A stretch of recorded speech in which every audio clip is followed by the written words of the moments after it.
गुजरात के smart city Vadodara की सड़कें इन दिनों खुद ही कॉरपोरेशन और कॉरपोरेशन के कॉन्ट्रैक्टर द्वारा किए गए कामों की पोल खोल रही है। एक के बाद एक सड़क खुद ही उनके निर्माण में हुए भ्रष्टाचार की गवाही दे रही है। वडोदरा में भारी बारिश के बाद सड़कों के धंसने का सिलसिला थमने का नाम नहीं ले रहा।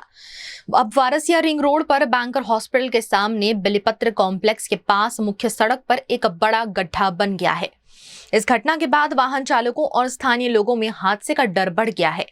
ये सड़क शहर के व्यस्त मार्गों में से एक है, जहां दिन भर वाहनों की आवाजाही रहती है। सड़क धंसने से वाहन चालकों और राहगीरों के लिए बड़ा खतरा पैदा हो गया है। આ હરની વારસિયા રિંગ રોડ છે સર। આજલો હજી તો આ રોડને ચોમાસાના 15 દિવસ પહેલા પેચ વર્ક કરેલું છે અને આ રોડ પર તમે જોઈ શકો છો ભૂવા પડ્યા છે। કાલે ભૂવો પડેલો, કોર્પોરેશન વાળાને બોલાયા, તાત્કાલિક કરેલો, પણ તમે આ સિચ્યુએશન બતાડો તો ખબર પડે। અને અમારા મકાનનું કે સોસાયટીનું કે કઈ બી કામ ચાલતું હોય તો ટેમ્પરરી કચરો તમે બહાર 1-2 દિવસ માટે મૂકીએ તો આવીને 2500 રૂપિયાની પાવતી ફાડી જાય છે। તો પછી આ એનો મિનિંગ શું રહ્યો? આ ભૂવા પડે તો આનો જવાબદાર કોણ? વોર્ડ નંબર 6 લાગે છે અને આ તમે સિચ્યુએશન બતાડો તો જોઈ શકો છો। આમાં એક્સિડન્ટ થાય રાતના ટાઈમે તો આનો જવાબદારી કોણ?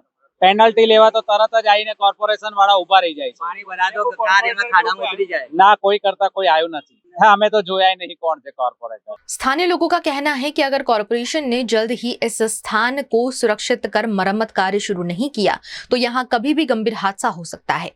फिलहाल नागरिकों ने प्रशासन से तत्काल कार्यवाही कर सड़क की मरम्मत कराने की मांग की है। આ વસ્તુ જે પર્ટિક્યુલર આપણે કામ થવું જોઈએ તો એ કામ થતું નથી અને વ્યવસ્થિત પુરાણ કરવું પડે। પુરાણ કરીને એને પાણી છોડીને પછી એને બેસાડવું પડે। તો કોર્પોરેશન એ કામ કરતી નથી, ખાલી ઉપર આવીને ઉપરથી માલ નાખી અને જતા રહે છે। અને અહીંના જે કોર્પોરેટર હોય કે જે બી હોય એ કોઈ પણ અહીંયા આગળ જોવા માટે બી આવતા નથી। આ વસ્તુ એવું છે કે જો કોઈ વધારે વરસાદ પડશે તો પાણી ભરાશે તો આ વસ્તુ અંદર ઉતરી જશે, બરાબર। હરની વારસિયા રિંગ રોડ સક્કર સોસાયટીની સામે ઓમકાર હોસ્પિટલની સામે આ વાર 2 દાડા પહેલા બી ખાડો પડ્યો હતો। ખાડો આ ભૂવો પડ્યો હતો તો અમે કોર્પોરેશનને જાણ કરી, કોર્પોરેશન આઈને પૂરી ગયા। પછી પાછો આજે રાતે સવારે ભૂવો પડ્યો, ડારખા નાખ્યા જેને કોઈ તકલીફ થાય ને કોઈને હાદસો ના થાય એના માટે અમે ડારખા મૂક્યા। તંત્રની કામગીરી ફોન કરીએ છીએ તો આવે છે, પણ આવે છે એટલે મોડા આવે છે। અધિકારી કોર્પોરેટર તો નહીં આયા, પણ કોર્પોરેશનના માણસ આવીને કાલે પૂરી ગયા હતા, પછી પાછો ભૂવો પડ્યો। દુર્ઘટનાની શક્યતા છે એટલે માટે અમે ડાળખા મૂક્યા છે।